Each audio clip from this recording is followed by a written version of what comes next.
The crisis of credit, visualized. What is the credit crisis? It's a worldwide financial fiasco involving terms you've probably heard like subprime mortgages, collateralized debt obligations, frozen credit markets, and credit default swaps. Who's affected? Everyone. How did it happen? Here's how. The credit crisis brings two groups of people together, homeowners and investors. Homeowners represent their mortgages, and investors represent their money. These mortgages represent houses, and this money represents large institutions like pension funds, insurance companies, sovereign funds, mutual funds, etc. These groups are brought together through the financial system, a bunch of banks and brokers commonly known as Wall Street. While it may not seem like it, these banks on Wall Street are closely connected to these houses on Main Street. To understand how, let's start at the beginning. Years ago, the investors are sitting on their pile of money, looking for a good investment to turn into more money. Traditionally, they go to the U.S. Federal Reserve, where they buy Treasury bills, believed to be the safest investment. But in the wake of the dot-com bust in September 11th, Federal Reserve Chairman Alan Greenspan lowers interest rates to only 1% to keep the economy strong. 1% is a very low return on investment, so the investors say, no thanks. On the flip side, this means banks on Wall Street can borrow from the Fed for only 1%. Add to that general surpluses from Japan, China, and the Middle East, and there's an abundance of cheap credit. This makes borrowing money easy for banks and causes them to go crazy with leverage. Leverage is borrowing money to amplify the outcome of a deal. Here's how it works.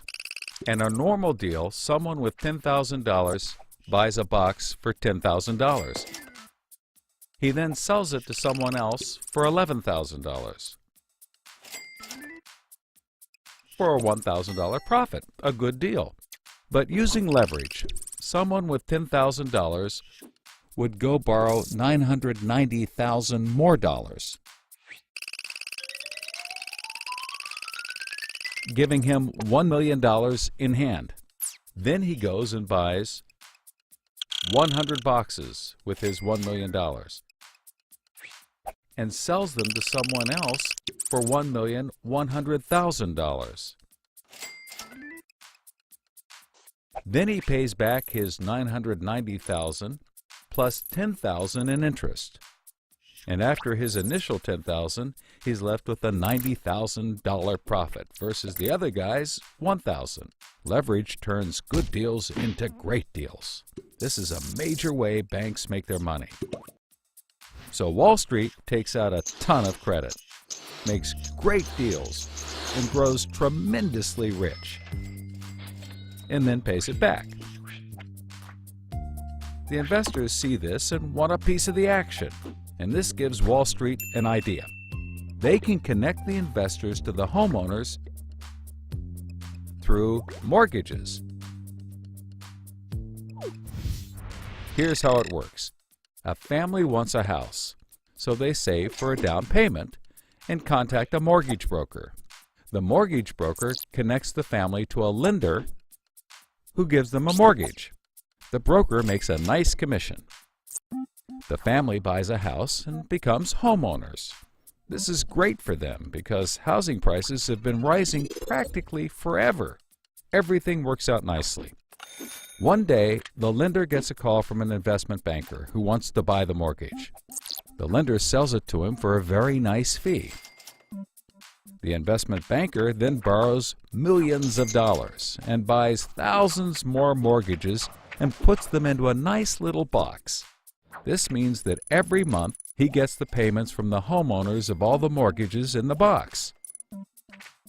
Then he sicks his banker wizards on it to work their financial magic, which is basically cutting it into 3 slices: safe, okay, and risky.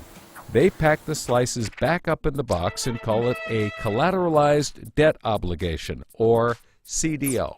A CDO works like 3 cascading trays. as money comes in, the top tray fills first, then spills over into the middle, and whatever is left into the bottom. The money comes from homeowners paying off their mortgages.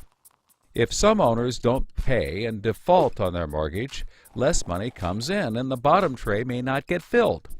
This makes the bottom tray riskier and the top tray safer. To compensate for the higher risk, the bottom tray receives a higher rate of return, while the top receives a lower, but still nice return. To make the top even safer, banks will insure it for a small fee called a credit default swap.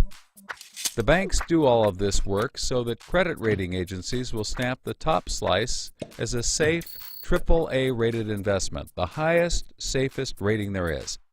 The OK slice is BBB, still pretty good, and they don't bother to rate the risky slice. Because of the AAA rating, the investment banker can sell the safe slice to the investors who only want safe investments. He sells the OK slice to other bankers, and the risky slices to hedge funds and other risk takers. The investment banker makes millions. He then repays his loans. Finally, the investors have found a good investment for their money, much better than the 1% Treasury bills. They're so pleased they want more CDO slices. So the investment banker calls up the lender, wanting more mortgages. The lender calls up the broker for more homeowners, but the broker can't find anyone. Everyone that qualifies for a mortgage already has one, but they have an idea.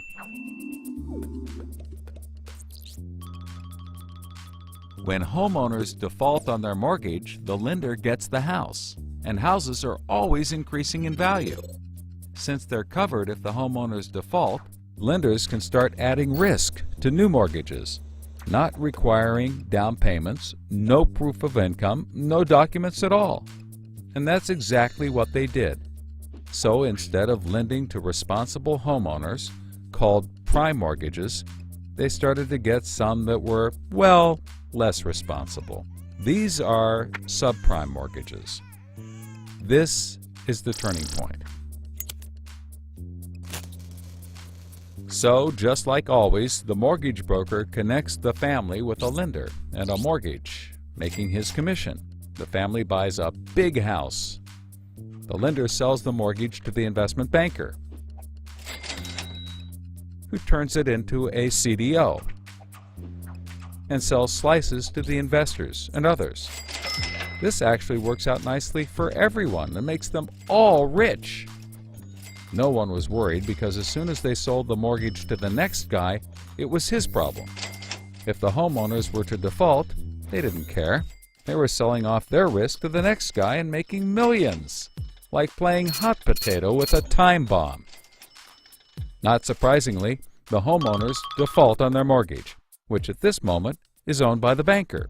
This means he forecloses and one of his monthly payments turns into a house. No big deal. He puts it up for sale. But more and more of his monthly payments turn into houses.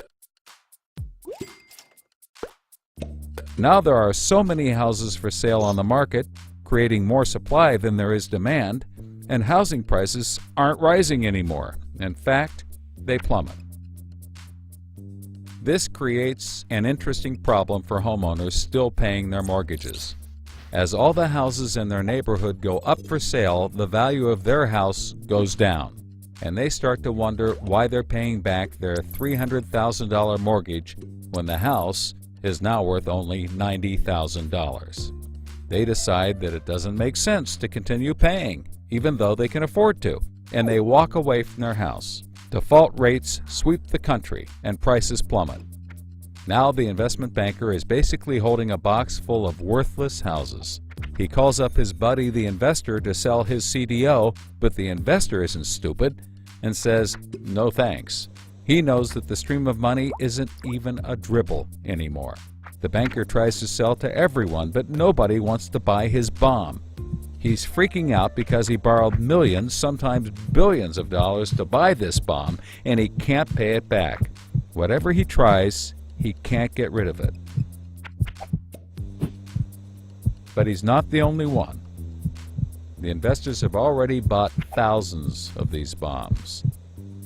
The lender calls up trying to sell his mortgage, but the banker won't buy it, and the broker is out of work. The whole financial system is frozen, and things get dark.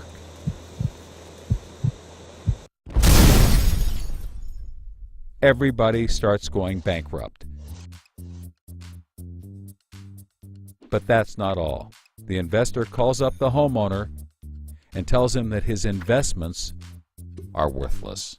And you can begin to see how the crisis flows in a cycle.